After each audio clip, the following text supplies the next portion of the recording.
Hello, everyone, and welcome back. Happy Friday to all of you tuning in.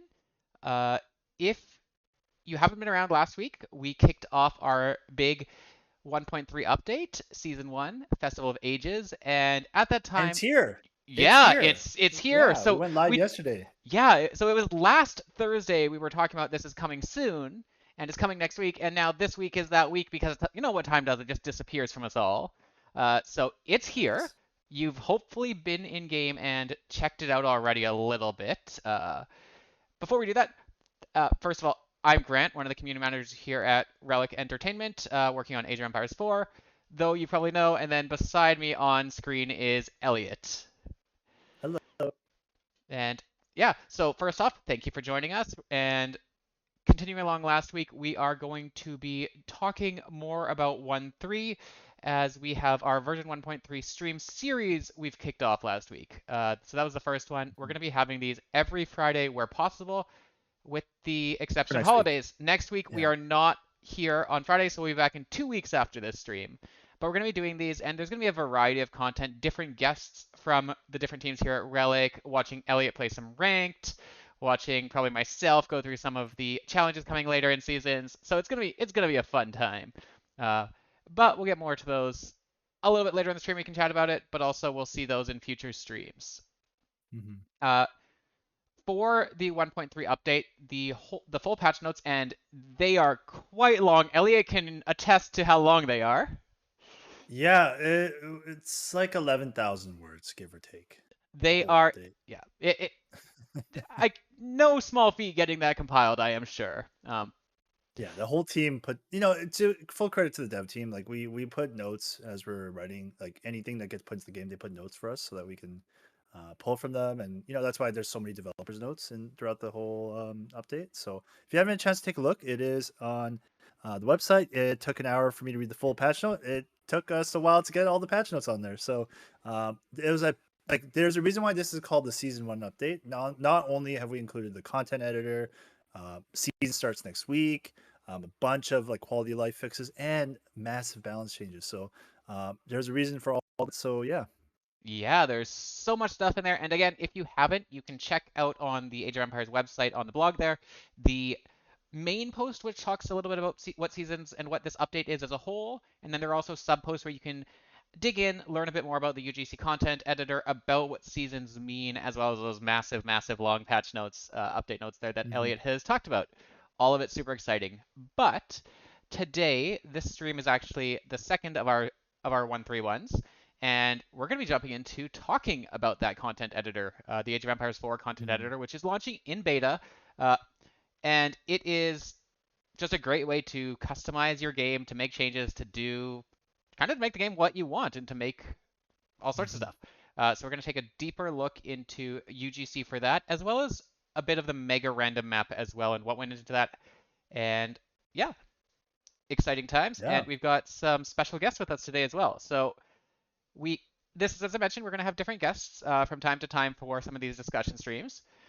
This time, let me just get them on camera here. Just a note to these people on stream, you're going to be on live. All right, so there we go. We have Michael Konkin, a game Just designer. like a heads up. Yes, just a heads up. You're live. Be presentable. We got Michael Konkin here. He was with us last week as well. He's one of the game designers, and we have Nick Taylor, who is a map designer. So welcome, both of you. Thank you so much for joining us. For having us. Oh yeah, thanks for having us on. Awesome. So Konkin, yeah, he was here from last week. You might know that face. And Nick's going to be talking to us a little bit about MegaRandom maps and all of that. Full guns, Nick. Oh, thanks. Yeah. Oh, yeah, wow. All right. And Konkin, a little bit later, we're going to talk a lot about UGC, highlighting some of the stuff that's out there as well as how it works. But I think we're going to kick things off with Nick here. All right. Yeah. So yeah, you brought me on to talk about maps. What are we talking about? Probably maps, I think. Yeah, I mean, Yeah. I mean, So yeah, I mean, we can start off with the fact that, I just want to thank everybody for posting map seeds, and like whenever you see weird map generation issues, we scour the internet looking for all these things to help improve the map generation, like all of those like weird Discord map RNG photo, compilations. Like I see you, and you are important. Thank you so much. You are helping improve the maps over time. We will always keep iterating. So yeah, huge shout out to everyone who keeps sending in weird maps. and not only that, like we had so many map changes and updates with the big season update, and not only that, we also included a couple new maps too, right? So, or at least new maps, sorry. So with that, as Nick was saying, every time you guys provide feedback, we funnel it over to Nick and his team, and that's why all the changes happen. But that's not why we're here to talk about what has happened. Let's talk about what was done in the update. Why don't I kick things off first with just one like the maps that we overhauled and update based on feedback. Do you want to talk a little bit about like maybe Black Forest, King of the Hill, Yeah, Empire sure. Spires, So, work we went into? between every patch, we're always looking at the maps that we have released, and, where people are finding, maybe the RNG is too crazy, or, the map just isn't really working the way people want it to. So, we love going back and doing overhauls of maps to make them work better. Black Forest is a good example. We tried taking out the sacred sites. We, found out that that didn't really work as well as we thought it might. So, happy to put them back in. And we'll probably be continuing to iterate on Black Forest as we go forward. King of the Hill is another really great example.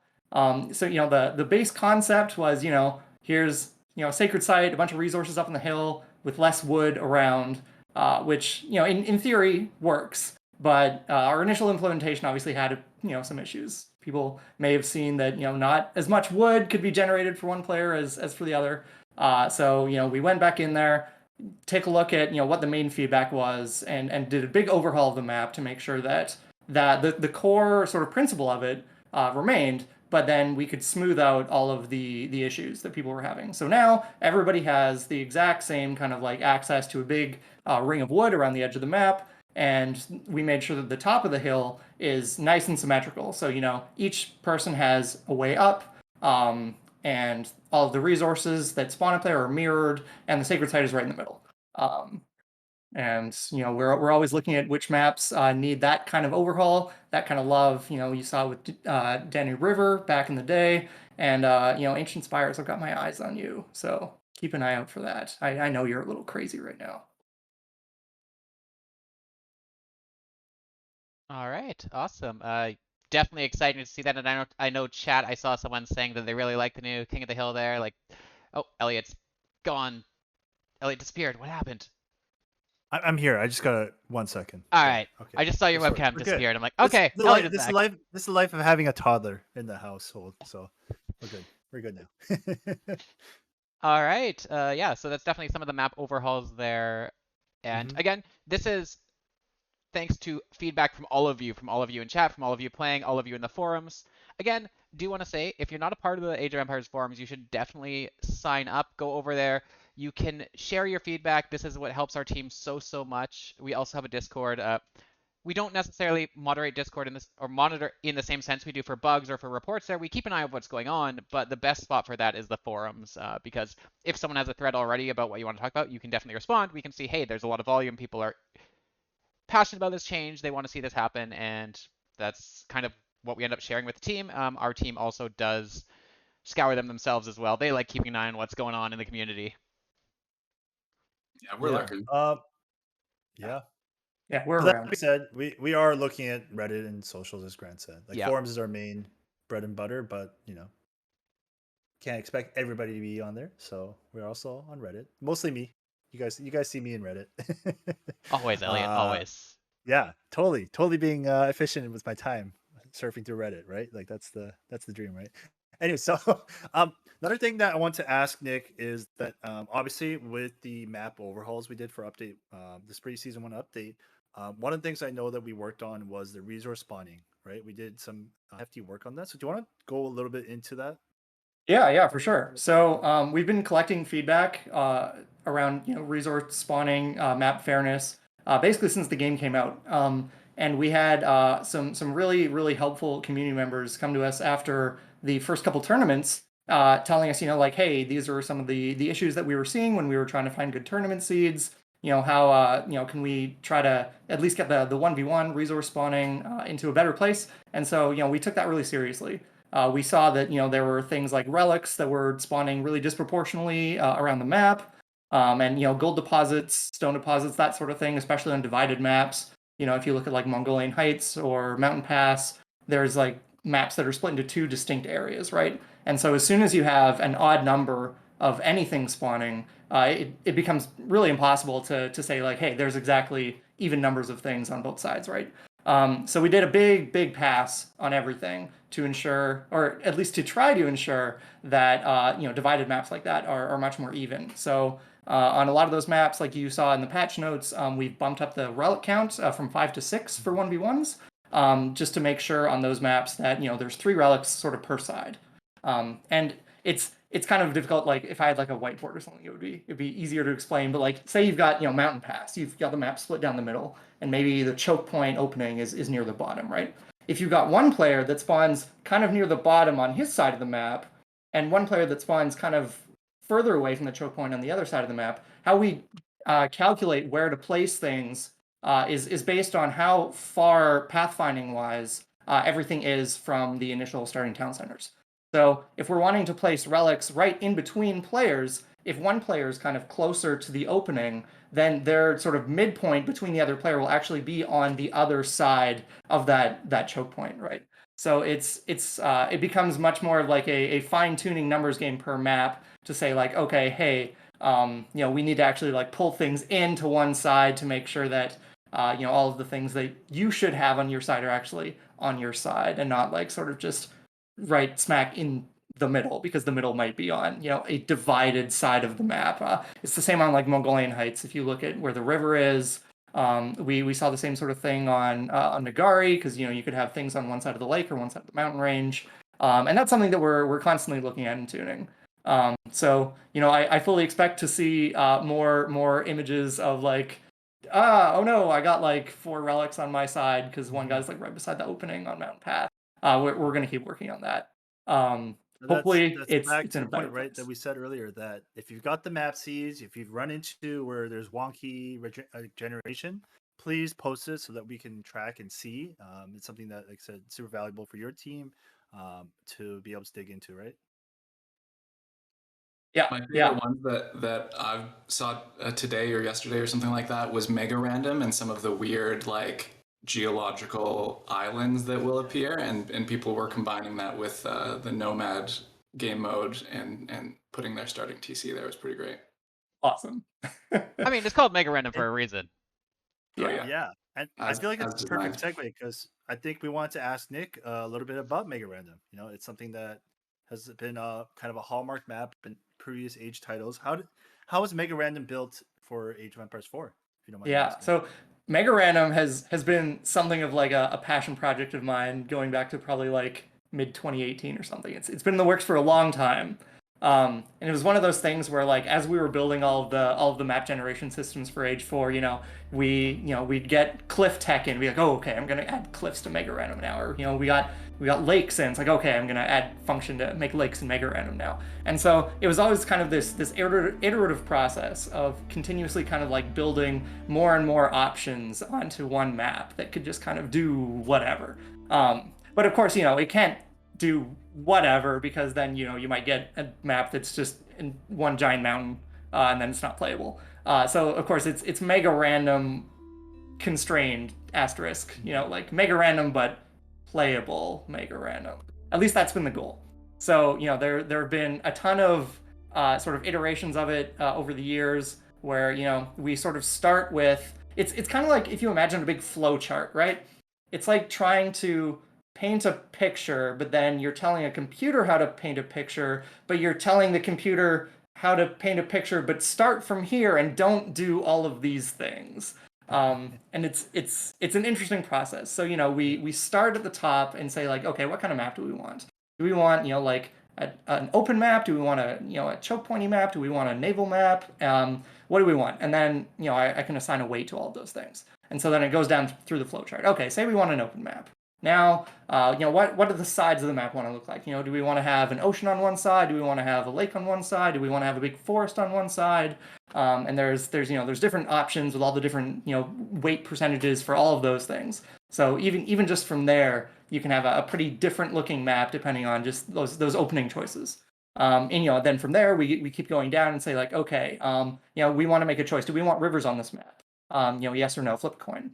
And if we do want rivers, how many do we want? And then if we do want rivers, do we want bridges on those rivers? Do we want fords on those rivers? And we keep making all these decisions as it goes down, right? And so in the end, the resulting MegaRandom map is sort of a culmination of all of these different decisions that have been made.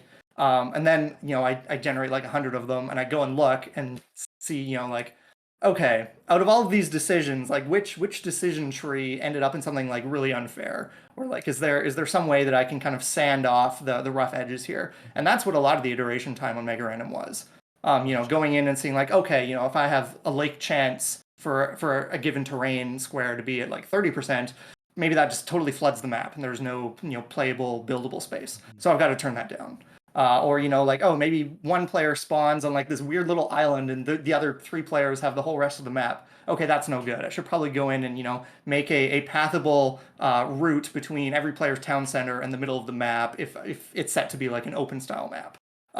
Or like if it's set to be a choke point style map, like is there only one choke? Can that be like clumped up with trees? Like I better make sure that the choke point opening is like a piece of terrain that can push the trees away to make sure that people can go through, stuff like this. So it's always kind of like this combination of looking at all of the options and then generating a whole bunch, seeing what's unfair, and then making very specific additions to ensure that the randomness is kind of constrained in a healthy way.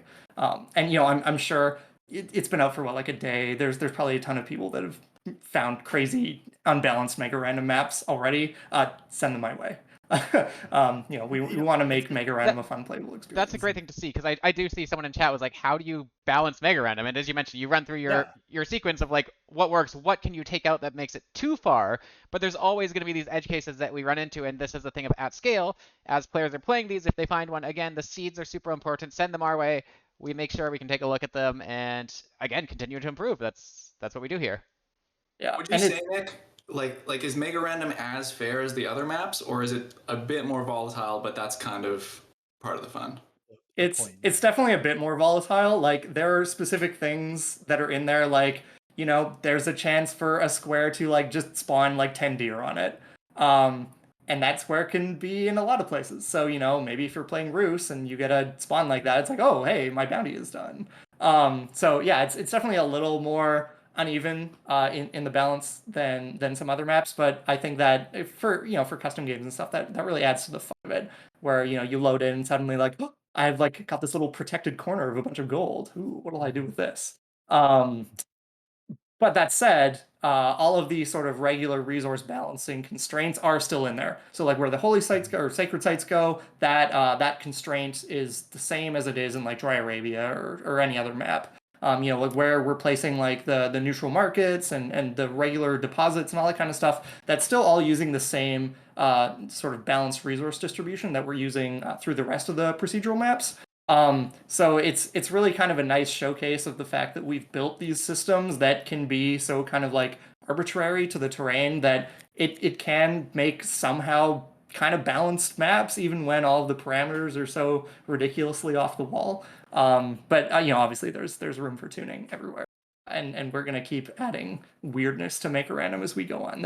If you look into the Lua code, if you're modding, there's some fun like weird layouts that you can get like 0.02% of the time and stuff like that. So we'll keep adding to it.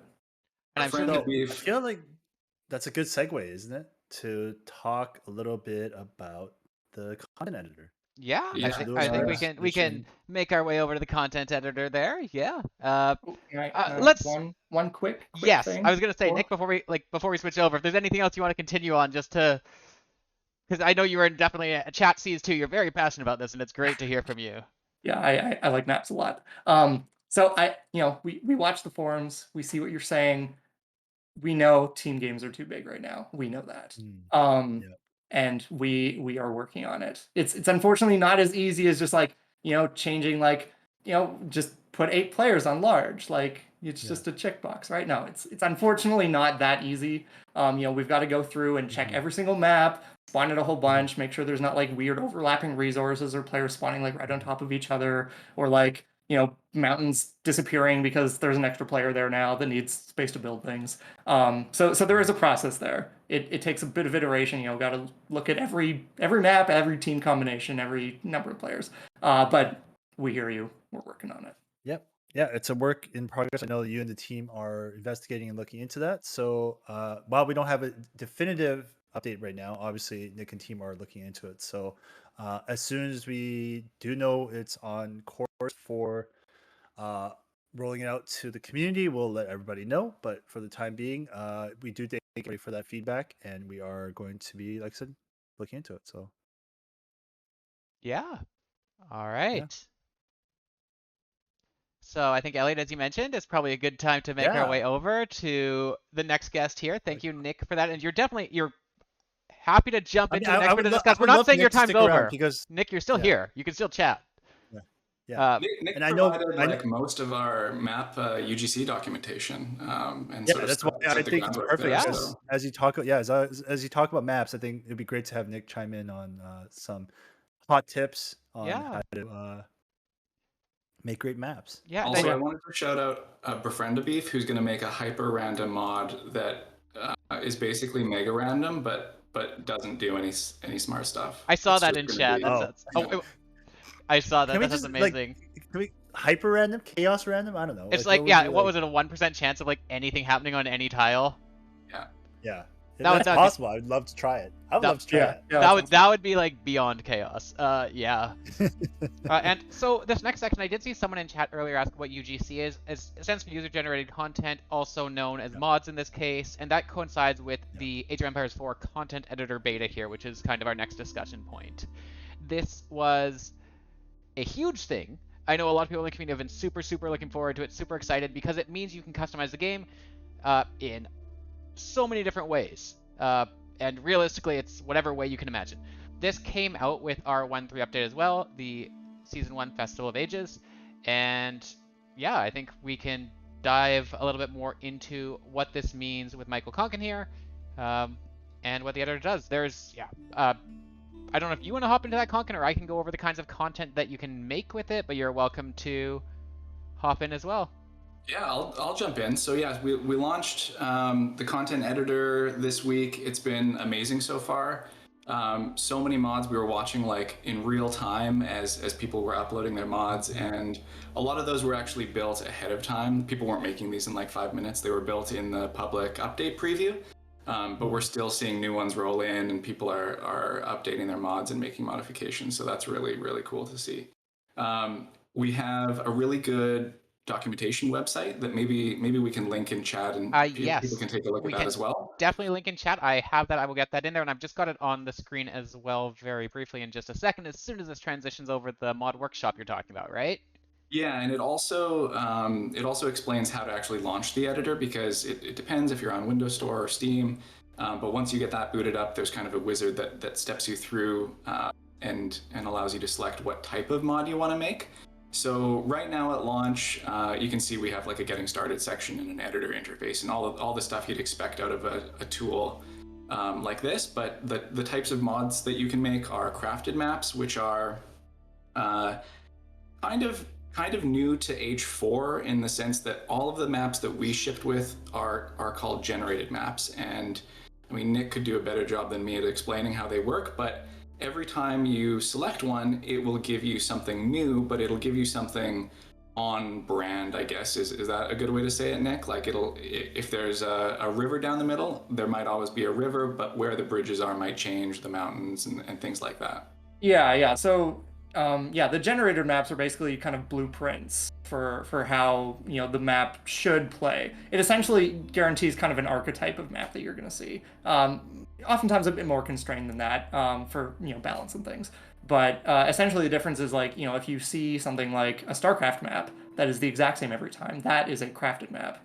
But all of the generated maps that we launched with, like you're looking at Ancient Spires, Dry Arabia, Mongolian Heights, all those, they're always going to be a bit different. And that's because we don't actually have like, somebody going in and like using the level editor to, make the exact like Mongolian Heights seed that you're seeing. It's all, data that we put in and tuned.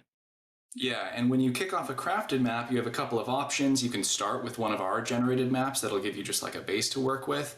And then from there, you can drop in buildings, you can drop in units, you can create walls, you can modify the terrain, you can add resources, you can do a bunch of cool stuff. And when that map is launched in a skirmish or a custom game, it's always going to start the same. It's always going to be identical. And there's a couple of benefits to that and a couple of cool things you can do, like you can add a script on top of it that adds objectives and can kind of create your own like single player campaign mission. You could have a map dedicated to a game mode, right? Like think like Dota and the 3 lanes. You could do something like that. The possibilities are kind of endless there. So that's crafted maps. Nick did a good job of explaining generated. We also have tuning packs, which like effectively allow you to be your own Eric and kind of play balance designer. You can tweak a lot of the values that are available to just change how the game plays, change how things look, and what sort of abilities and things buildings and units have. So that's pretty powerful. And then we also have game modes, which is a way to run your own Lua scripting on top of a multiplayer match and change the win conditions, spawn in things, change how basically how the simulation behaves. So that's what we had at launch, and the content editor shipped in beta, and we're not quite ready to talk about what's next, but we're definitely thinking about what else we can kind of polish up and get to you guys. Now, this question popped up in chat, but we'll also have a link for all the tutorials and stuff that we have already done from our side. Obviously, there's also a lot of folks that are doing it. Like, we did notice that, what was it? There's a subreddit that's been spun up for the mod scene as well as Discord. So there's going to be plenty of community resources as well. But one question was asked is, are people able to look at the Lua scripts of existing generated maps to kind of get inspiration or figure out how to create their own? Like, is that possible to do? Yeah, they have access to the base game data, so they can take a look at that and see how it's done. Yeah. Yeah, and I definitely recommend poking around in there. When we were trying to finish up all of our generated maps, I had like a 2-week period of time where I just went in and did a bunch of comments all through all those. So you can see exactly how we did the river spawning in Confluence, or making the lakes in Ancient Spires and all that kind of stuff. It's all there. So please check it out. And I'd encourage everyone to give the editor a shot. It's basically like already downloaded on your machine. You just kind of have to launch it. And yes, it is complicated. It's a big engine, but it's so powerful. And it's also, a lot of the types of mods that you can make are actually easier than you would kind of expect, right? Like the fact that you can start with one of Nick's generated maps and then just like drag and drop units and buildings onto it. Like that's an awesome place to start. And just kind of get into the habit of building something and seeing it in game. And if it gets to a spot where you're happy with it, you can publish it and play with people as well. Yeah, and on that note too, starting with one of the maps that I wrote for the base game as a base for your own generated maps is also a really great option. If you load up the Dry Arabia script, it's pretty empty, so you can just start plop a mountain in the middle, and then you've got a generated map already. You can go from there. Also, if you look in there's like a bunch of like map setup library files, and the way that we built MegaRandom is actually just using a whole bunch of different kind of like map setup templates. So if you want an open map, if you want a choke point map, if you want a bunch of rivers in your map, there's functions already written for all that stuff. So just poke through there, and you've got a lot already built that you can work with. There was a question around creating cutscenes with custom audio. We do have the ability to create sort of the swoopy cams that you're used to seeing in campaign missions. There might be some limitations around audio right now, just because that's sort of a more complicated avenue for mod creation, especially with the way that our engine handles audio. But that's something that we're sort of aware of and thinking of. Yeah.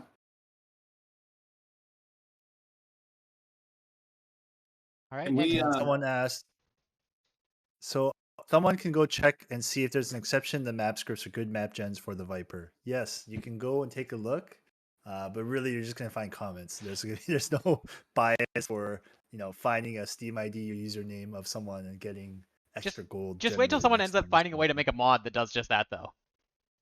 So the Viper mod. It's probably already there. It probably exists already. Speaking of, can we do a showcase? Can we do a little content showcase here? One thing before that, I do want to say, just following up, as you mentioned, there are the 4 different types of content there: crafted maps, tuning packs, generated, and game mode. They do have varying levels of difficulty, but as mentioned, hopping in, starting with like a crafted map is probably the easiest, best way to get going, and then just spend time in the editor, just play around, and I'm sure in no time you'll pick it all up. Like it looks like a lot at first when you open it up because it is so powerful, but these small changes you can start making, they go a long way, and then just build from there. I'm seeing a bunch of questions about models and textures and assets as well, and that's the same sort of story as the audio. It's something we know more advanced creators will want to leverage, so we know you want that. But similar to other stuff, team is looking into it, and we will share when we have more information, and especially when as well. So let's shift over to the showcase. Okay, I was thinking about a name for this showcase. Konkin's Creative Corner. You like that? Okay, Konkin's Creative Corner. Okay, yeah. So that's what we're gonna ship it with. Is that the official ship name? Can I get a banner, a splash, a Twitch splash thing that shows up? I wish I had one for you. I don't have one right now, but maybe something to have in the future. Okay, all right, sounds good. You know, The- maybe someone in chat wants to have fun with Photoshop. Toss your face on there. Toss a nice Konkin's Creative Corner logo. Do you have some images for me, Grant? I do, yes. Feel free to start off with whatever one you'd like, and I can toss it on for you. Okay, so I wanted to just shout out a couple of mods that stood out to me. These are, a few of the gems out there, but there are already so many good mods. So if yours wasn't in this list, no shade. I'm sure it's amazing. Okay, what do we have? What do we have at first? Whatever you want. Take your pick. I mean, I can toss mine up if you want to just go with it. Is the advanced game settings? Yeah, sure. Advanced game settings by Slady. There you This go. is a perfect example of how community mods can legitimately make the game better. It's so impressive. So it takes the standard game mode and it augments it with a bunch of options. It adds a nomad start, so you start with just villagers and no TC, and you have a bit of time before your resources build up and you can place your TC wherever you want. That's kind of what we were talking about with MegaRandom, and people were putting their starting TC on these obtuse islands. There is a diplomacy feature, so you can switch allegiances, which is amazing to see, and a treaty mode that aligns you with everyone at the start of the match, so you can't attack each other for a period of time. So these are pretty, like, they're franchise staples, right? Like, they were in some of the previous games, and it's awesome to see that Slady was able to get a mod out so quickly. I think they started in the public update preview, but completely blown away by this mod. Well done, Slady. Let's go to Castle Blood Automatic. All right, Castle Blood Automatic. There we go. So this is an interesting one to shout out because I wasn't actually familiar with. I think it might be an H2 mod as well. I wasn't familiar with that one, but this is really interesting, especially in H4, because it's an example of a mod feature that is a little bit under the hood that not everyone probably knows about.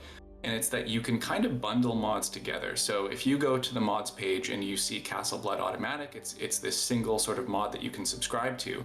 And then when you subscribe to it, it's just a single download. But when you go to a skirmisher custom screen, you're going to see that it actually comes with a game mode, a tuning pack, and a crafted map.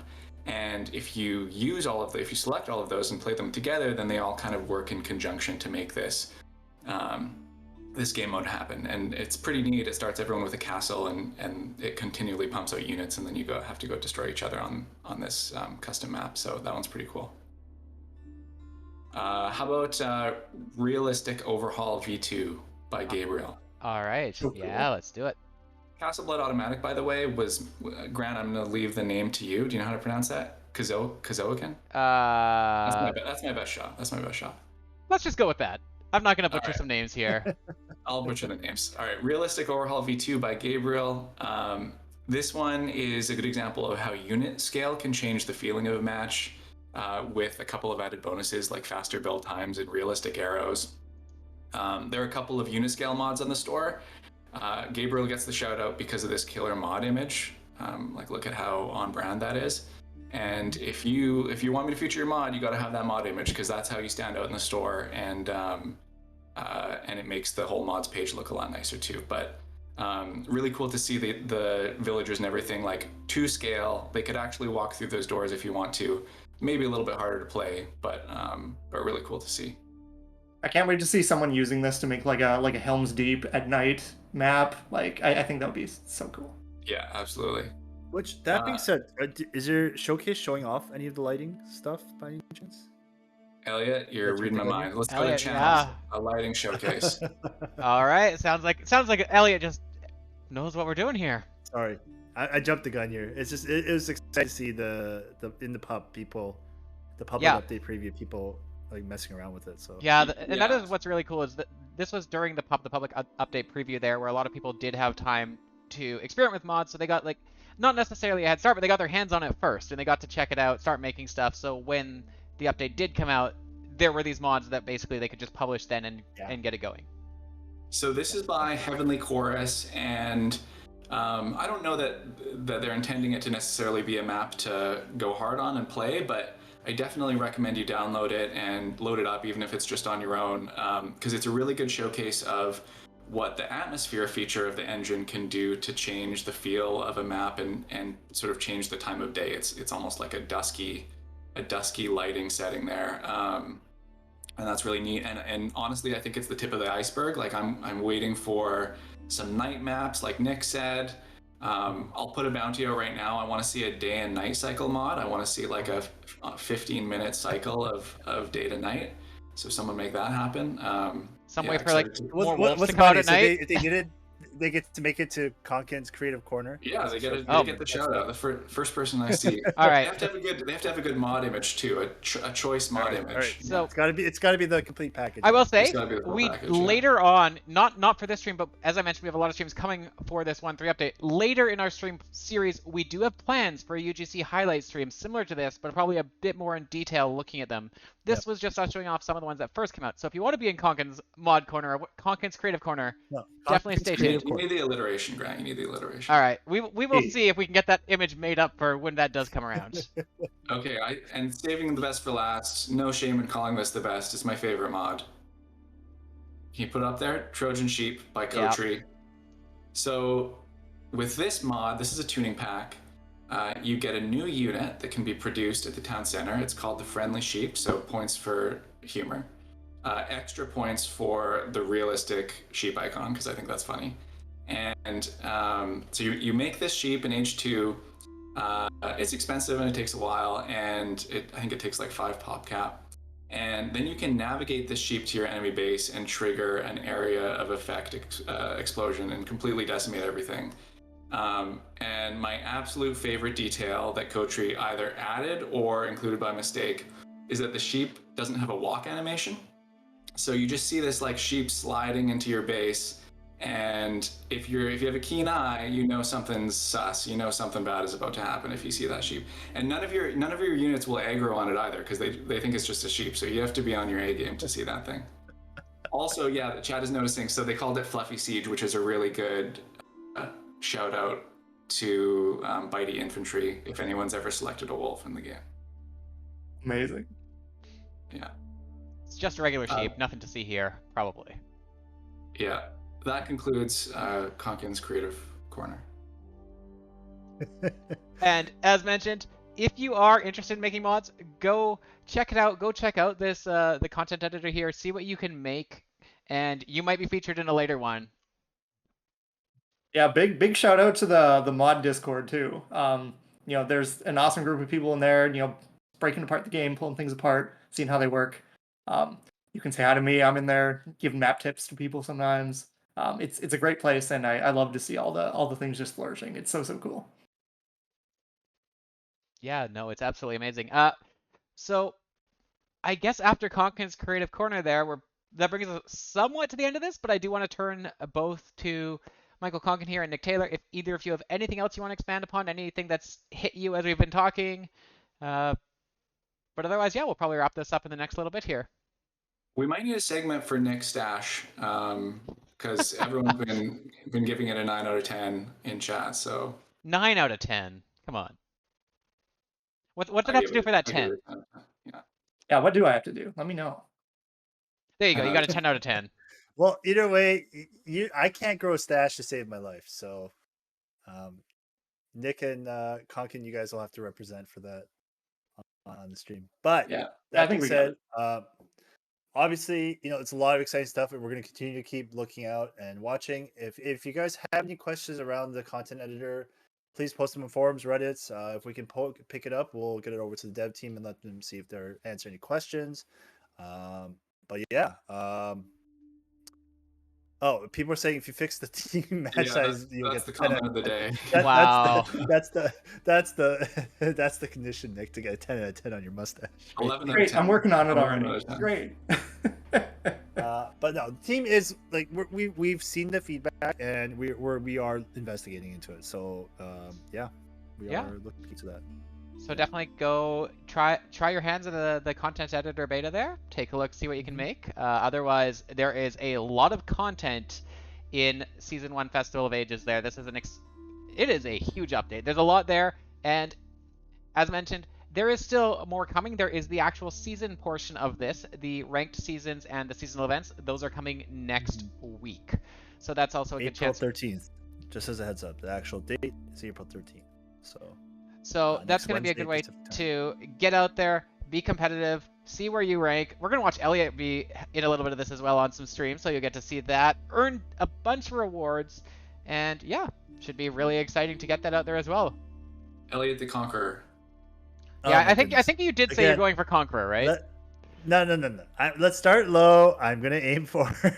let's see if I can get to gold. That'd be the initial goal, and then we can, if I can hit that, then we'll. But that being said, we are going to be getting a couple of the dev team folks, probably look coach in the year, to sit along, but also to poke fun and laugh at my build orders and lack of any semblance of a proper meta build.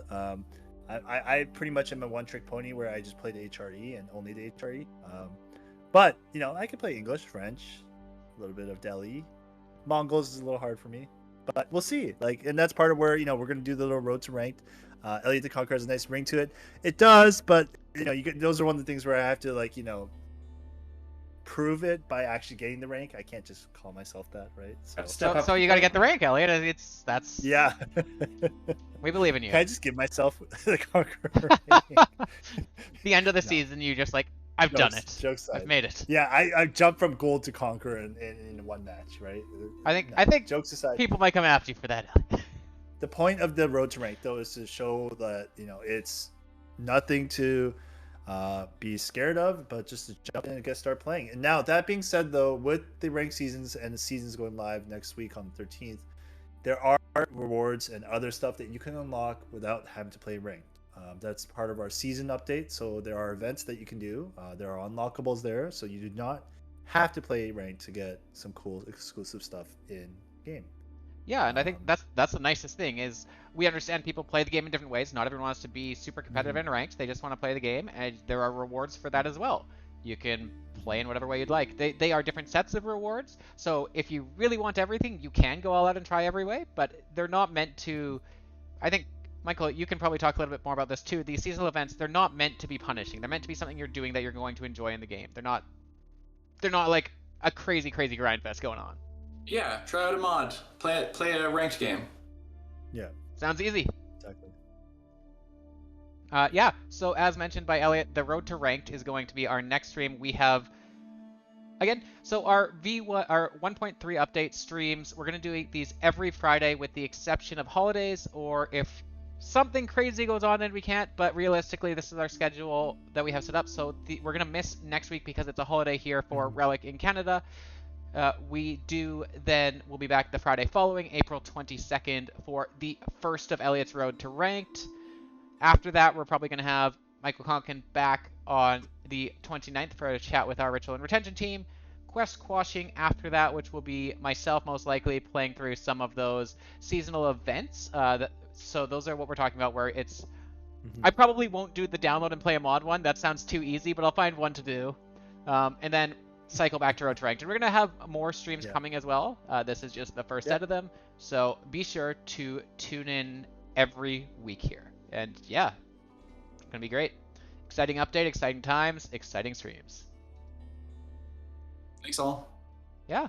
All right. I think that is probably it. So I want to say a huge thank you to you, Michael Konkin, to Nick Taylor, and to Eliot, everyone here for being on the stream alongside me here, chatting for the good part of an hour here. And to everyone in chat for being here with us, listening to some of this talk. I know some of the stuff we've talked about, this is something we like, is having members of our team who are super passionate, who have expertise in different areas. So I know chat, I saw people asking where Eric is. He'll be back probably in a future one, but we've got Michael Konkin who can talk to some of the game design side of things, as well as Nick for map. And as chat saw, both of these people, incredibly passionate, I cannot speak, incredibly knowledgeable, and they just so happy to have them here with us. Oh, thanks for having me. It's the end of the week, Rant. It is a Friday. We rolled out a major update. The whole team did. So I want to give a special kudos to the whole dev team for putting in the work for this. And yeah, we're so excited. Please update the game and jump into it. And yeah, we're looking forward to seeing the feedback, what you guys liked, what don't like, and any bugs and issues, because those are things that the teams can continuously be working on as we move forward throughout this season. Yeah, awesome. And I think that's going to wrap up our stream today, everyone. We will see you in 2 weeks' time for the next one of these on Friday. All right. Thank you so much, everyone. Have a great weekend. Catch you Bye, next time. everybody.